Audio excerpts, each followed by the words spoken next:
Good evening, everyone. I'm Riley King, and welcome to the Riley King Newscast right here on the Riley King Network. Let's begin. First up, like a freight train, massive earthquake rocks Anchorage, Alaska.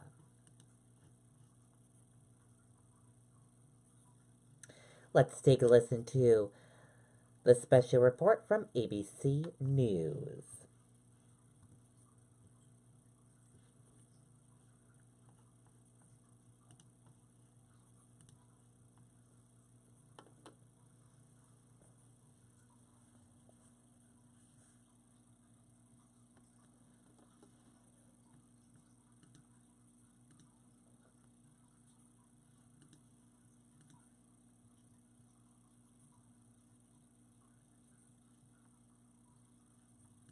This is an ABC News special report.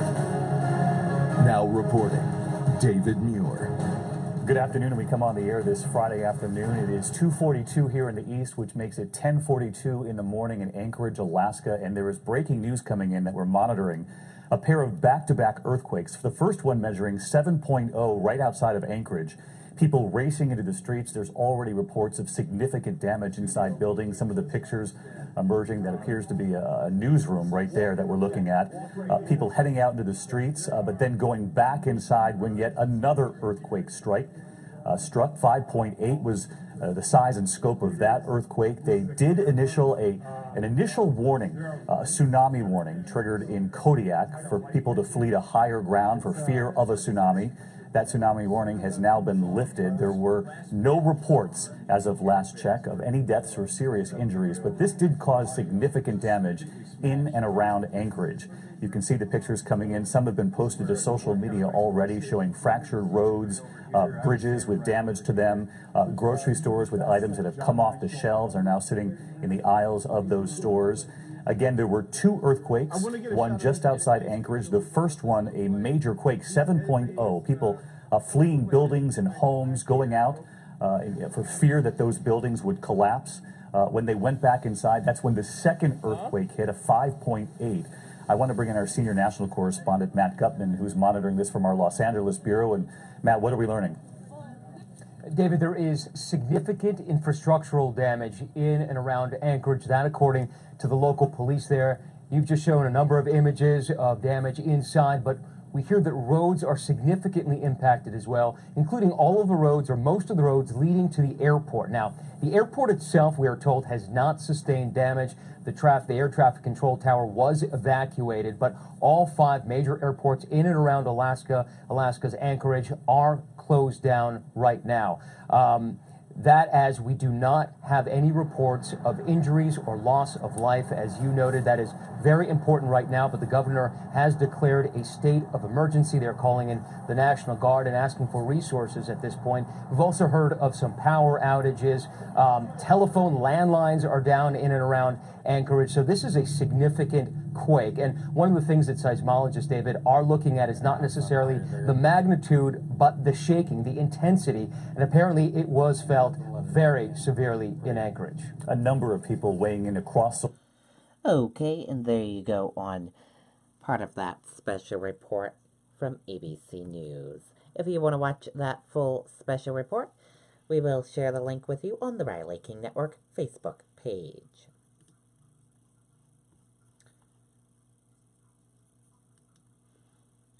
How you can help Spirit of Giving Toy Drive now underway.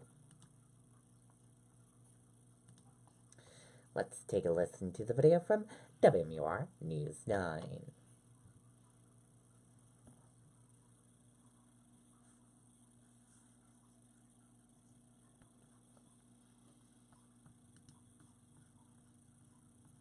Is a busy place, and look at this, the donations of a number of bikes. How cool is that going to be to have under the Christmas tree? We have now surpassed 1,000 toys already this noon here at the location, the Walmart in Manchester, and we have had a lot of big donations. One of the first big donations we had was a truck The Salem police drove a truck here from their department. They've been collecting Toys for Tots for some time, and they said their lobby was just jam-packed full of toys. They're going to continue to collect the toys. There are also some people giving donations of money who have received toys in the past when they were kids from Toys for Tots.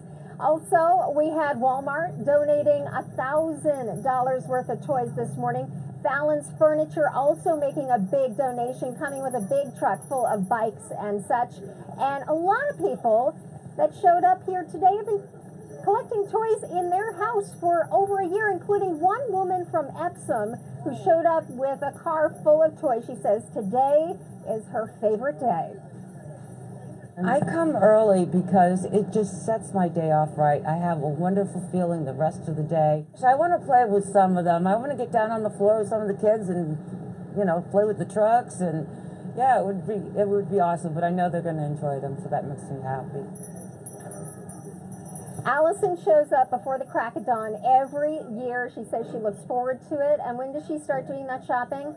Oh, the day after Christmas, of course. She'll be out here shopping for toys that she's going to donate next year for Toys for Tots.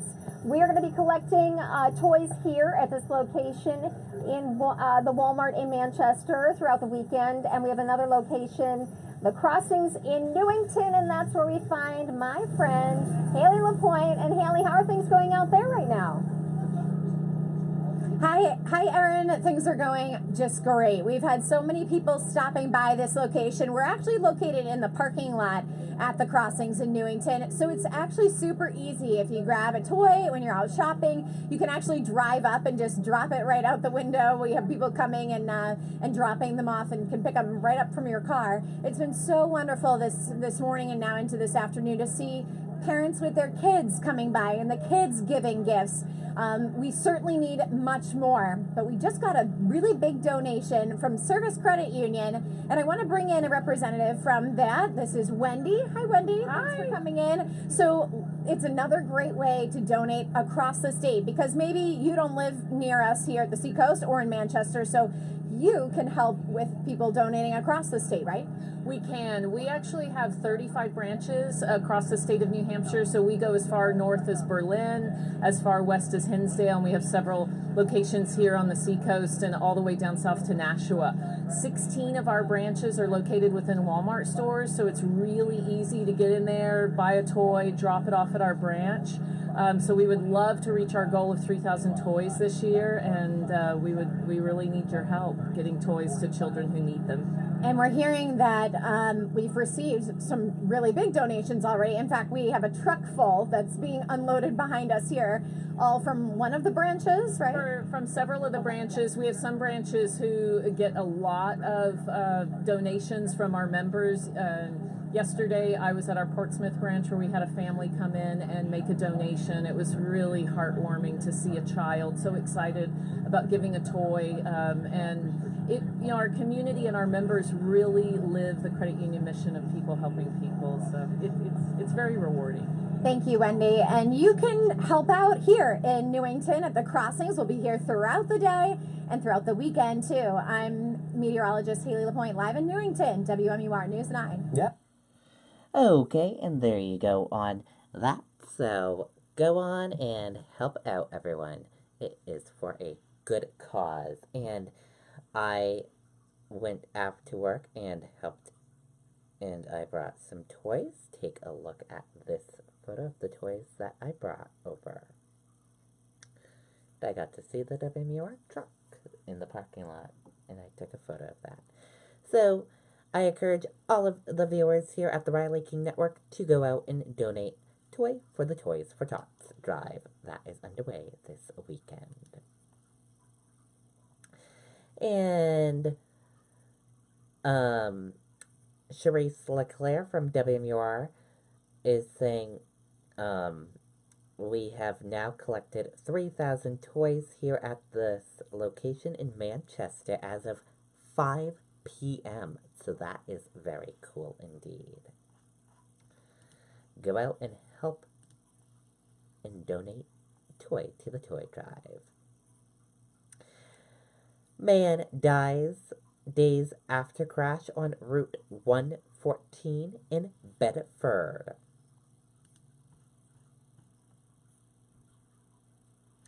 A man died days after a crash on Route 114 in Bedford, police said. Police said the crash occurred about 7 p.m. Monday on the southbound side of the road just north of White Avenue. Robert Dale, 49, of Bedford, was taken to a local hospital with life-threatening injuries. He was then transported to a Boston hospital where he died Wednesday, police said. The crash remains under investigation. Anyone who may have witnessed the crash or who has other information about the driver is asked to contact Bedford Police.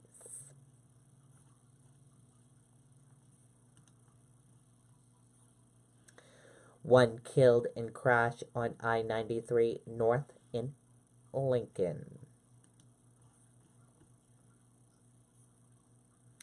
A Philadelphia man was killed in a crash on Interstate 93 North in Lincoln on Friday morning.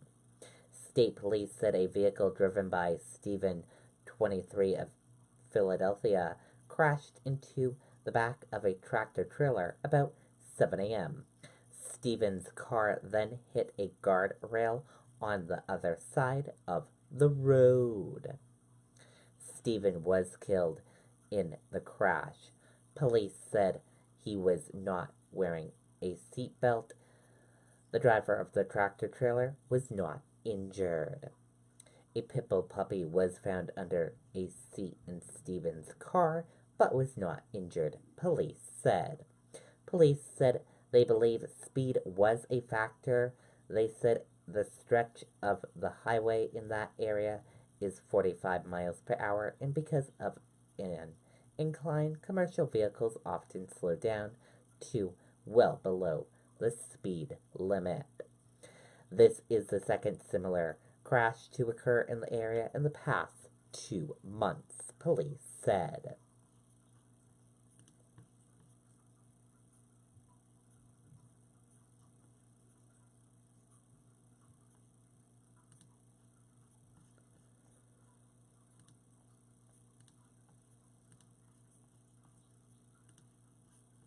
Crews repair broken water main in Manchester. Road remains closed.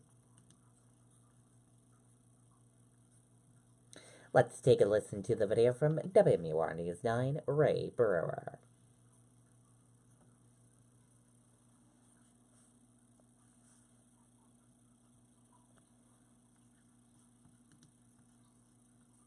Can clearly see the split in the 12-inch water main that caused all the problems on Hooksett Road. Friday morning, crews continued their work replacing the main. The cast iron pipe was originally installed back in 1936, but exactly why it cracked Thursday night may never be known. Could be a change of temperature. These things happen. They come up a little more often when the late temperature changes. Pipes get a little colder, contract a little bit. A lot of commuters use Hooksett Road, and Friday morning, many got diverted through neighborhoods. The break also impacted businesses along that stretch. The Puritan restaurant closed early on Thursday because of the water problems. The co-owner likening it to another experience many Granite Staters had this week. It's mostly the unknown of the time, and you don't know when it's going to happen. It's like when you lose power. If somebody could tell you it's coming back on in 10 minutes, we'll be fine, but it's just the waiting. There were also concerns that the water might have undermined the pavement, that large sections of the road would have to be torn up and replaced. There is some cracking in the asphalt, but I think we're going to be okay. Manchester DPW says they have not seen any signs of buckling in the road, which means that major repairs are likely unnecessary. The road, looking at it this morning, looks good enough for traffic to be on it after we get these patches patched. I think we'll be okay. As you take a live look at the scene, Manchester DPW says they'll be back here on Monday to reassess the situation and, based on what they find, decide if any more repairs are necessary. Reporting live in Manchester, Ray Brewer, WMUR News 9. Okay, and there you go on that video and that report.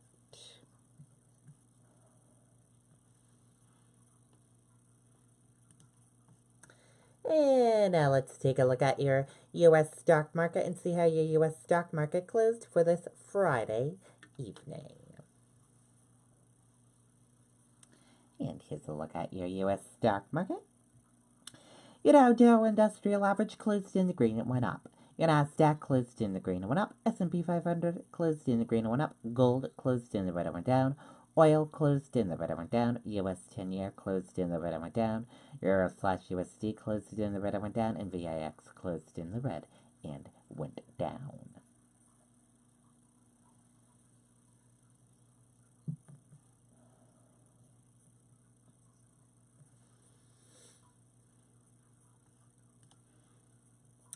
Dow ends violet November with more than 150-point rally on hopes of the U.S.-China trade deal at G20 summit. Stocks closed a volatile month with strong gains on Friday on renewed bets the U.S. and China could strike a deal on trade.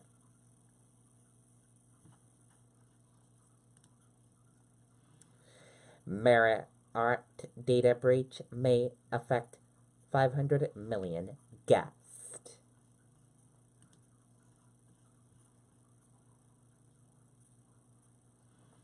Let's take a listen to the video from ABC News.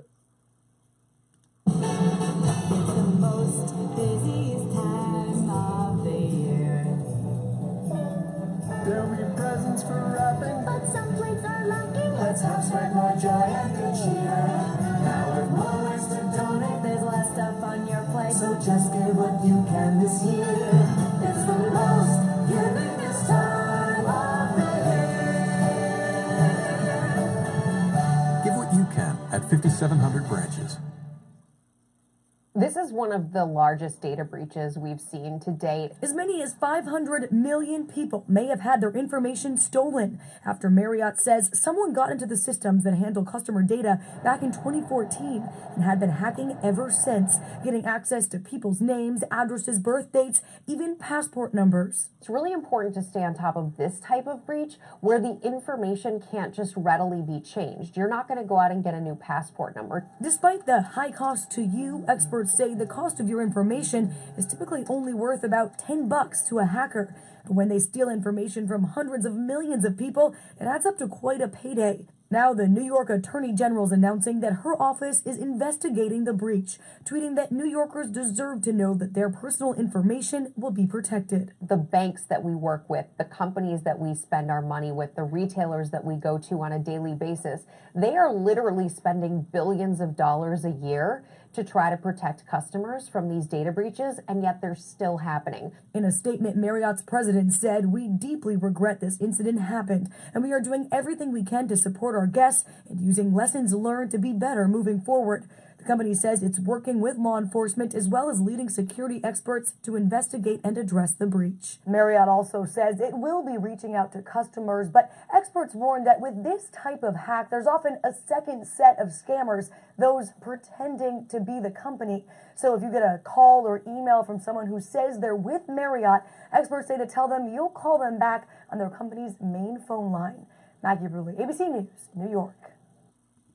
Okay, and there you go on that video and that report. And that does it for the Riley King Newscast right here on the Riley King Network. I hope you all have a great rest of your Friday night, and I'll see you back here tomorrow for another newscast. And I'll have a news report coming up in a little bit. Good night, everyone. Bye.